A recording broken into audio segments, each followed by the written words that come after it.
We worked with multiple consultants to tell us, to give us like an insight of like on the Colombia culture and the Colombia history and the personal relationships between people.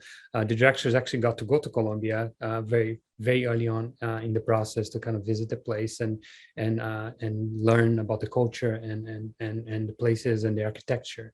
So they came back with like a ton of ideas about what they wanted the movie to be like. The main focus for us was to be really understand like what should we be animating that would transport you into that part of the world. So there were like gestures that people do in Colombia that are very specific. We learned that when people in Colombia, when they point at something, they sometimes point with their lip like this. So when you see Mirabel doing that kind of gesture, it is very much a Colombian thing that they do over there, and we incorporated that into the film.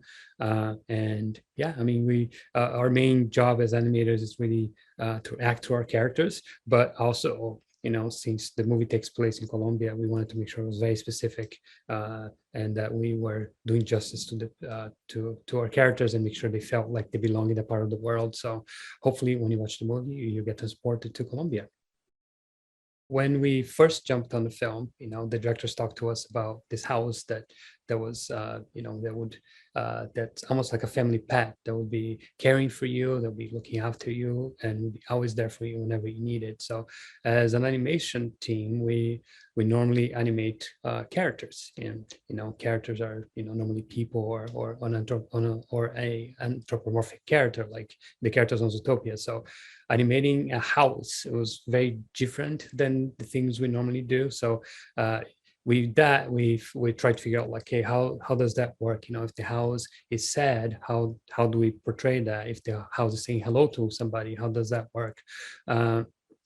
The best thing we did at the beginning was just establish some ground rules for the house.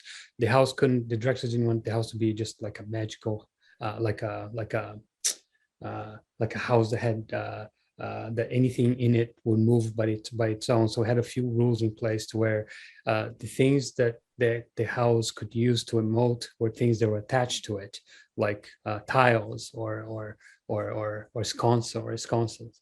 But if the house needed to move a chair, for instance, the chair couldn't just move by itself.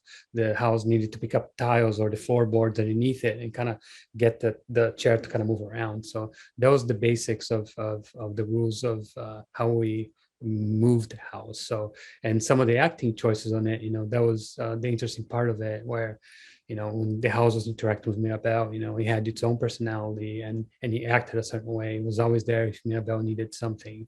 And creating that relationship between the two of them, thinking of the house as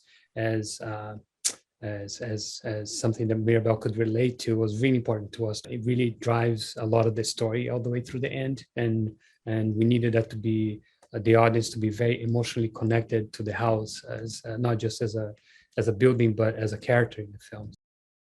We were also challenged with animating all these songs in the film, and to do that, we had to rely a lot on our choreographers, on choreography, and we partner up with Jamal Sims and as well as Kai Martinez to kind of help us understand, the choreography of the sequences and also the locomotion of the sequences. So in many of these cases, the characters needed to dance, and Kai was partnering with us all the way through all the way through animating the shots in the songs, because as it may surprise you, not all of our animators are great dancers.